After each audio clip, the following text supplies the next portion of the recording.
안녕하세요, 정준환자입니다. 자, 오늘도 계속됩니다. 나의 치아 찾아보기.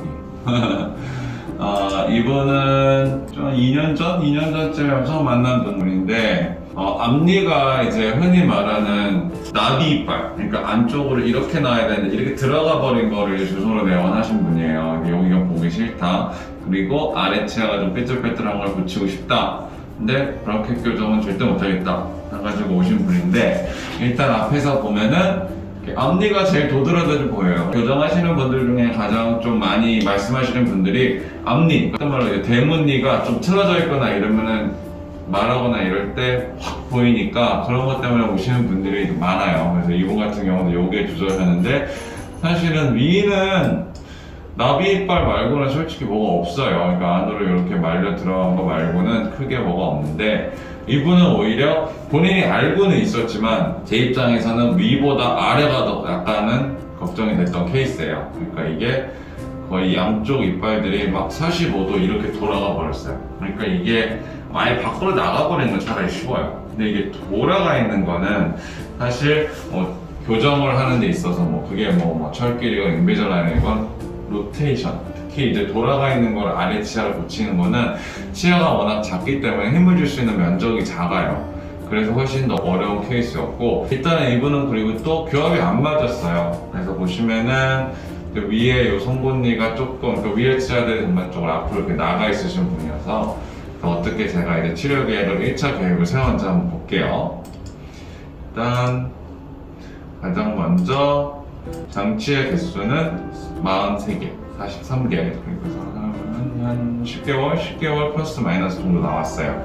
첫 번째 세트 때는 뭐 한 거냐면, 위는 일단 위가 제가 뭐라고 했어요? 앞으로 약간 돌출돼 있다고 그랬죠? 그래서 뒤로 이제 사랑니 발치 공간으로 밀었어요. 그러니까 이분 같은 경우는 엄청 귀여운 사랑니가 2개 있어서 요거 2개를 뽑고, 이제 보시면은 아래 치아들이 이렇게 조금씩 뒤로 가요. 일전에 제가 보여드렸던 이동량이 많은 그런 케이스와는 조금 양이 적지만 그래도 위 치아가 좀 나와 있는 거를 넣어주려면 사랑니 공간으로 좀 뒤로 밀어줬어요. 그래서 최종적으로 나비 이빨이 이렇게 된 게 이렇게 수정이 된 거고, 이게 보시면은 확실히 뒤로도 가지만 약간 이렇게 넓혀줬어요. 약간 나비 이빨에 있으신 분들, 보는 이렇게 있으신 분들 약간 뾰족한 양상이 있어요. 그럼 이거를 약간 이렇게 부드럽게 좀 넓혀주면은 훨씬 더 인상이나 이런 게 좋으니까 이거는 위에는 그렇게 했고, 제가 이제 걱정했던 아래인데, 아래는 발치의 충동을 느낄 수 있을 만큼 약간 많이 돌아가 있어요. 근데 그래도 넓혀보자. 넓히고 보시면은 인비즐라인을 처음부터 다시 보면은 늘 말씀드리지만 옆에 어금니들과 앞니를 동시에 움직이는 거예요. 그래서 항상 제가 말씀드리는 게, 철사 교정, 철길 까는 거는 선 공간 후배열이에요. 그래서 상담 오시는 분들 중에 이제 브라켓 교정 상담 받으신 분들은 여기는 확장 장치 안 써요. 그래서 확장 장치를 써야 될 때는 써요. 뼈를 늘려야 될 때 저는. 근데 단순히 치아의 모양을 바꿀 때는 인비즐라인은 동시다발적으로 어금니가 움직이면서 덧니도 같이 돌릴 수 있어서 훨씬 어떻게 보면 효율적이죠. 그러니까 시간도 좀 단축될 수 있고. 그래서 이분은 이제 43개를 이렇게 이제 계획을 했는데, 제가 늘 말하지만 계획은 누구나 할 수 있어요. 이제 요게 결과물이에요. 확실히 앞니 이제 저번으로 돌아왔고, 요 치아가 100%는 못 따라왔어요. 요 치아가 조금 못 따라왔죠. 항상 제가 말씀드리는 게, 아이디어란 모양으로 1세트를 저는 만들어요. 그 다음에 치아 반응을 보는 거예요.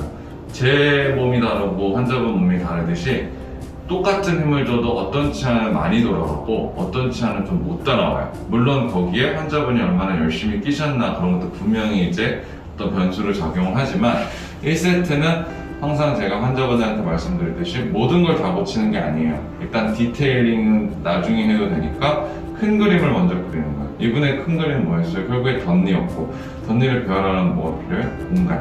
공간을 하면서 덤으로 여기까지 이제 배열을 했어요. 위는 완전 좋아졌어요. 이분은 위가 끝났으니까 아래는 안 보이죠. 이제 위가 앞니가 앞에서 봤을 때 예뻐지니까 이제 슬슬 끝내달라고 말을 해요. 근데 저는 함부로 끝내주지 않죠. 함부로 끝내지 않고, 이제 두 번째 세트 할 때는 뭐에 제가 초점을 던져 볼게요. 이게 그 결과물인데 중심선이 안 맞아요. 마음에 안 들어요. 이게 나중에 가면은 저 환자분들 중에 더러 자기가 진짜 신경 쓰였던 콤플렉스가 해결되면은 그냥 끝났다고 생각하지만 사실은 교합도 안정화야 되고 중심선도 맞아야 되고 모든 게 다 맞아야 끝나거든요. 그래서 요거는 두 번째 세트 때 뭐 했냐, 이쪽에 블락처럼 생긴 거 이런 게 있어서 치아 다듬는 걸 해서 아래 중심선을 조금 더 왼쪽으로 옮겼어요. 보시면 이렇게 이제 맞죠? 요거는 10개밖에 안 나왔어요. 아까는 몇 개였어요? 43개였는데 10개 정도 나왔어요. 그럼 요걸 했을 때 또 요 치아 반응이 어떻게 하는지 한번 볼게요. 그게 이제 3월이에요. 3월. 중심선이 조금 못 따라왔어요.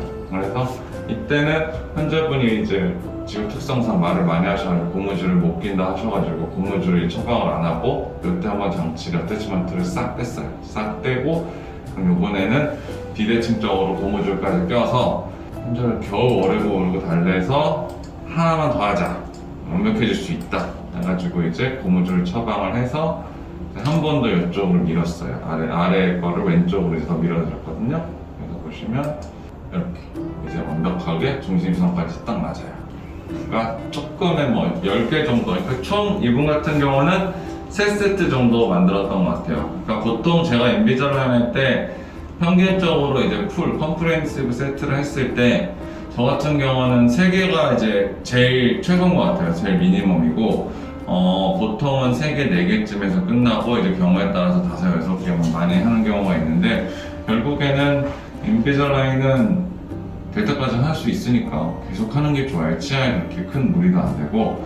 그러니까 이분이 또 어떤 이슈가 있었냐면 치아에 보면은 하얀색, 백색 반점이라고 이렇게 있어요. 이렇게 백색 반점이 있는데 요거는 약간 태생적으로 있는 거예요. 태생적으로 있어서 이런 부분들이 이제 인비자라인 했을 때 실제로 더 나빠지거나 그러진 않거든요. 왜냐면 인비자라인은 어태치먼트를 붙이고 어태치먼트 자체가 울퉁불퉁하거나 철사가 지나가거나 이러지 않기 때문에 일반적으로 양치를 하는데 전혀 걸림돌이 없어요. 근데 요런 환자가 철기를 깔았을 때는 어떤 이슈가 생기느냐, 브라켓이랑 어태치먼트랑 똑같이 차에 붙어있는 건데 대신 철기는 철사가 있잖아요. 칫솔을 이렇게 막 난리를 쳐야 돼요. 모양도 다른 걸 써야 되고.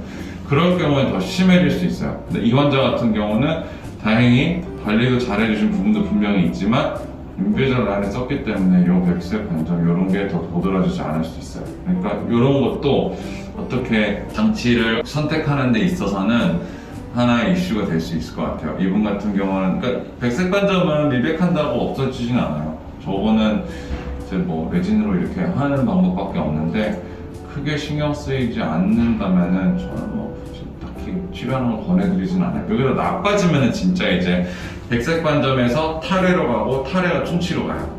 그러니까 요거는 좀 막아줘야 되는데 그거는 인비자라인 했을 때 그렇게 된다는 건 본인이 양치를 안 한다는 거니까 그거는 인비자라인 했을 때 제가 늘 말하지만 가장 좋아하는 부분 중에 하나예요. 관리를 평상시처럼 할 수 있다.